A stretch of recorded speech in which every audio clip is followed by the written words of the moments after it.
اسی سے کام لینے کی کوشش کریں جس کام کے لیے وہ آیا ہے.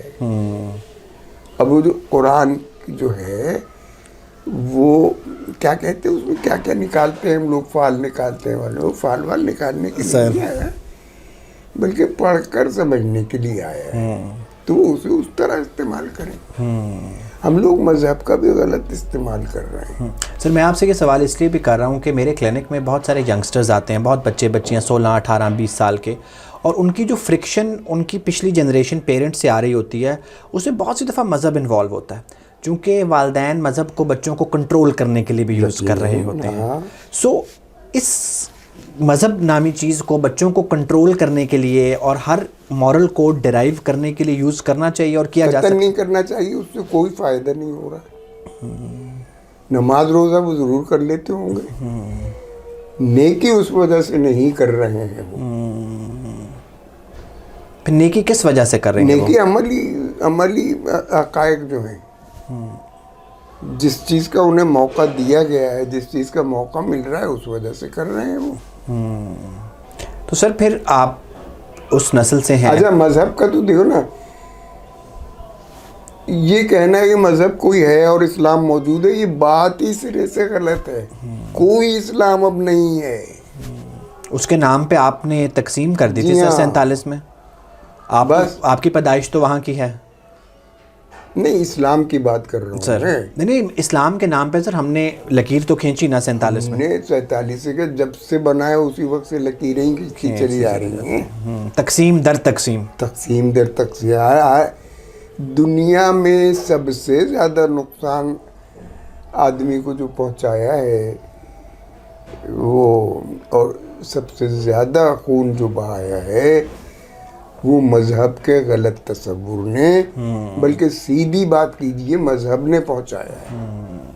اور اب جو ہم جس زمانے میں زندہ ہیں اس پر ہمیں غور کرنا چاہیے. میں یہ نہیں کہہ رہا ہوں کہ آپ ضرور ایسا کریں, اور اگر یہ کفر ہے تو مجھے اللہ معاف کرے. بات یہ ہے کہ مذہب جو اب ایسا محسوس ہوتا ہے کہ جب ایک تازہ سبزی ہوتی ہے نا تو وہ آپ کو فائدہ کرتی ہے سر, اور جب باسی ہو جائے تو وہ پھر آپ کو نقصان پہنچاتی ہے. تو آج کل مذاہب نقصان پہنچانے کے سوا کچھ نہیں کرتے. سر تو اس میں ہمارے مولوی تازگی پیدا کرنے کے لیے فرقے بنا رہے ہیں نا. تو وہ تو اور بگڑ رہا ہے نا. سو اب ہم اپنا کمپلیٹ کوڈ آف کنڈکٹ مذہب سے ڈرائیو نہیں کر سکتے. باسی سبزی کو جو سڑنے والی ہو یا سڑ گل اس کو کس حد تک درست کر سکتے ہیں؟ کیا ابال کے درست کر لیں گے, پکا کے کر لیں گے, سوکھی کر لیں گے؟ سبزی نئی لانی پڑے گی اگر پیٹ بھرنا ہے تو. نئی ہے نا, اور نئی خیالات جیسے دنیا بدلتی رہتی ہے, آپ کی نظام بدلتے رہتے ہیں, آپ کے نظریات بدلتے رہتے ہیں, آپ کی ضروریات بدلتی رہتی ہیں, ان کے ساتھ ساتھ آپ چلتے رہیے. جو قومیں یہ کر رہی ہیں وہ خوشحال ہیں. سو اب ہمیں بھی نئی پرواز بڑھنی پڑے گی اور بہت ساری چیزیں سائنس سے اپنی پرانی بات بالکل ترک کرنی پڑے گی, ایوالو کرنا پڑے گا, دل پر پتھر رکھنا پڑے گا. سر آپ اپنی پرسنل کیپیسٹی میں دل پہ پتھر رکھ پاتے ہیں اور اپنی نہیں بھائی, مجھے بھی بہت کچھ وہی کرنا پڑتا ہے جو کرتے چلے آئے. مثلا جب دکھ ہوتا ہے تو میں بھی اللہ کو ہی آواز دیتا ہوں. ایک ضرورت تو پوری ہوتی ہے. نہیں, ضرورت کوئی نہیں پوری ہوتی, وہ ایک عادت ضرور پوری ہوتی ہے. کوئی ضرورت اس سے پوری نہیں ہوتی. اگر اللہ ہے تو اس نے آپ کو دکھ ہی کیوں دیا؟ یعنی پھر کئی سوالات پیدا ہوتے ہیں, وہ چھوڑ ہی دے.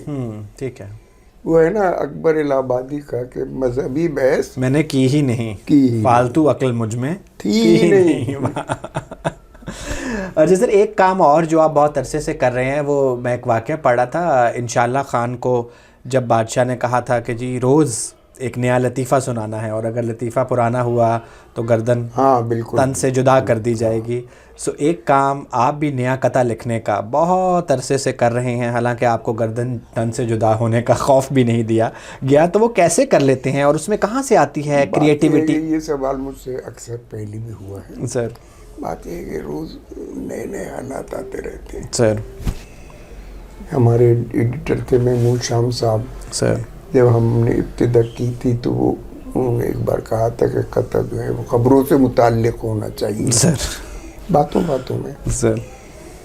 تو وہ نئی نئی خبریں آتی رہتی ہیں، حالات زندگی تو چلتی رہتی ہے نا، تو وہ اس کا میٹر تو ملتا رہتا ہے.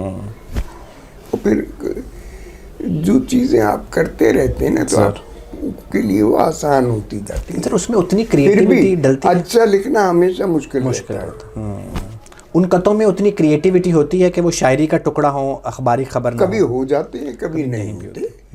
اچھا شاعری میں بھی ایسے ہی ہے، جب آپ شاعری کر رہے ہوتے ہیں کبھی اچھی ہو جاتی ہے کبھی نہیں ہوتی. لیکن سر جو شاعری اچھی نہیں ہوتی اس کو ڈسکارڈ کرنے کا، اس میں سے انتخاب کرنے کا اختیار آپ کے پاس ہوتا ہے، چھپا ہوا قطع واپس رول بیک کرنے کا اختیار نہیں ہوتا. کیوں نہیں، آپ کاٹ دیں اپنے مجموعہ، اگر وہ چپے یکجا تو آپ نہ دیں اس میں. ٹھیک ہو گیا. اچھا سر، میرے پاس ینگسٹرز جب آتے ہیں نا تو جس طرح ہم نے کہا کہ اپنی بے چینی کم کرنے کے لیے ایک طریقہ مذہب استعمال ہوتا ہے، ایک طریقہ ڈرگز استعمال ہوتا ہے، الکوہل ہے، کینبس ہے. اور بہت سارے بچے مجھے آ کے کہتے ہیں ڈاکٹر صاحب آپ ایک دفعہ چرس کا سگریٹ لگا کے دیکھیں، آپ کا دماغ ایسے کھل جائے گا. پھر سر میں نے پچھلے سال میر کی 300th برتھ ڈے پہ ایک مضمون بھی لکھا، Mir was also known bipolar, کہ وہ ایک ہی جین ہے جو ادھر بھی لے جاتا ہے اور شاید ادھر بھی لے جاتا ہے. اور بہت سے شاعر شاید سگریٹ کا، الکوہل کا استعمال کرتے ہیں کہ وہ بے چینی چھٹ جائے تو ایک بہتر پروڈکٹ آئے. اور بہت سے شاعروں اور ادیبوں کو منٹو سمیت وہ کھا بھی گئی. سر آپ کا بھی ایک تعلق رہا ہے سگریٹ کے ساتھ بھی اور مہکشی کے ساتھ بھی.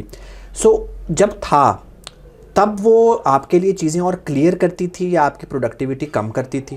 اور 2016 کے بعد ہمیں پتہ ہے آپ نے چیزیں ترک کر دیں، وہ ابھی تک ترک ہیں، اور اس کے بعد کیا چینج آیا؟ دیکھیے جی، جہاں تک شاعری کا تعلق ہے، یہ جیسے ہر آدمی کی اپنی اپنی عادت ہوتی ہے، ہر لکھنے والے کی اپنی عادت ہوتی ہے. تو بعض لوگ جو ہیں وہ پینے کے بعد لکھنے کی طرف مائل ہوتے ہیں اور لکھ بھی لیتے ہیں. میں کبھی پینے کے بعد لکھنے کی طرف مائل نہیں ہوا. اوکے. میں نے کبھی لکھی بھی تو بعد میں مجھے پڑھنی پڑی، یعنی ایسی میں نہیں لکھ پایا جو میں لکھ سکتا. تو میری اپنی ذاتی عادت تو یہ ہے، مجھے تو ماحول میں دیکھا دیکھی اور شعراء کو دیکھتے ہوئے، جیسے ہمارے حضرت جان ایلیا، ان پہ بھی بات کریں گے سر، سبروی وغیرہ تھے، تو انہی لوگوں کے ساتھ شروع ہوا تھا تو وہ بڑھتا چلا گیا، وہ پھر وہ عادت ہو گئی تھی. اس کے سوا اور کچھ نہیں. باقی سب بہانے بازیاں ہیں کہ یہ کوئی کنیکشن بن جاتا ہے. اور اچھا وہ جو سکون کی بات آپ کر رہے ہیں سر، تو وہ سکون بھی ایک اپنا مفروضہ ہے. آپ کو مصروف رکھتا ہے نا نشہ، تو آپ کا کچھ وقت تفکرات سے ہٹ کر گزر جاتا ہے، بس کچھ بریک مل جاتا ہے. سکون تو نہیں ملتا، شارٹ ٹرم ہے نا سر. اور پھر وہ وہی اس سے زیادہ آپ پر بوجھ ہو جاتا ہے، ذہنی بوجھ. تو یہ سب بہانے ہیں. سر چھوڑنے کے بعد آپ کی زندگی میں کوئی فرق آیا یا شاعری میں؟ شروع میں بہت دقت ہوئی ہے. اوکے. کیونکہ 55 سال تو میں سگریٹ پیتا رہا، 55 سال. اور آپ نے اکٹھی دونوں چیزیں؟ جی ہاں، اکٹھی. تو کیوں یہ فیصلہ کیا؟ کیا وہ موڑ تھا؟ یہ بڑا انٹرسٹنگ ایک بات ہے. سگریٹ تو کھانسی کی وجہ ہاں، سے COPD بالکل ایسے. اور بعد میں وہ بھی چھوڑی.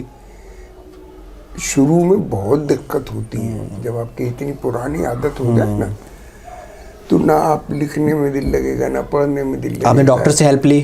نہ سونے میں دل لگے گا. نہیں. اچھا. دوا کا استعمال نہیں کیا اور قوت ارادی سے کام لیا. اچھا، کھانے میں بھی دل نہیں لگے گا آپ کا شروع میں. تو شروع میں ایسا ہوتا رہا، 5 6 7 مہینے وہ برداشت کیا. چونکہ طے کر لیا تھا کہ اب کرنا ہی نہیں ہے، تو یہ بھی ہوا کہ جی طبیعت خراب ہو رہی ہے. یہ سب ذہنی دھوکے ہوتے ہیں. سر ہوتی بھی ہے طبیعت. عقل عیار ہے، 100 بیس بدل لیتی ہے. واہ عقل یار. وہ دکھاتی ہے کہ یہ کر لو. تو وہ سب کچھ ہوتا رہا، مگر میں نے طے کر لیا تھا، نہیں کیا. وہ وقت گزار لیا. اب سامنے بھی ہو رہا ہو تو کچھ نہیں ہوتا. لیکن اس سے آپ کی جو پوسٹ شاعری ہے اس کے چھوڑنے کے بعد اس کو کرنے میں کوئی دقت، کوئی خیالات کے آنے میں دقت، کوئی شروع میں وہ بھی رہی دقت، وہ تو سر ظاہر ہے ایک نیچرل پرابلم. مگر سو ایسا نہیں ہے کہ آپ کے کیس میں ہم یہ کہیں کہ میں کشی نے ہی آپ کو ایک بڑا شاعر بنایا ہوا تھا اور وہ چھوڑنے کے بعد ایسا؟ بالکل نہیں. میں کشی سے پہلے بھی شاعری کی، بعد میں بھی کی. جو اپنا یعنی چھوٹا موٹا جو انداز ہے وہ وہی جاری رہا. ان بری عادات کا کوئی اثر لکھنے لکھنے. اب آپ کہتے ہیں کہ وہ بری عادت تھی؟ اس وقت بھی کہتا تھا. اچھا. ہاں، کبھی اچھا بھی نہیں سمجھا اسے. بس عادتاً مزہ آتا تھا نا، تو اس مزے کے لیے استعمال ہوتا رہا. کیونکہ سر میں ایک ایڈکشن سائیکائٹرسٹ بھی ہوں نا، تو مجھے بڑی اچھی اچھی جسٹیفیکیشنز دیتے ہیں جو میرے ینگسٹر پیشنٹس ہوتے ہیں یوز کرنے کی بھی. جیسے جان ایلیا دوست تھے آپ کے؟ بہت. میرے اگر شاعروں میں سب سے زیادہ تعلقات رہے ہیں تو جان ایلیا سے. اور اس تعلق کو ہم دوستی کہہ سکتے ہیں. میں ان کا اصل میں نیاز مند تھا. دوست ایک تو وہ اپنے آپ کو 12 سال بڑا مجھ سے بار بار جتاتے بھی تھے. وہ ان میں ایک نارسزم ان میں بھی تھا. وہ بہت تھا. ایک عمران خان کی روح ان میں بھی مری ہوئی تھی. زبردست.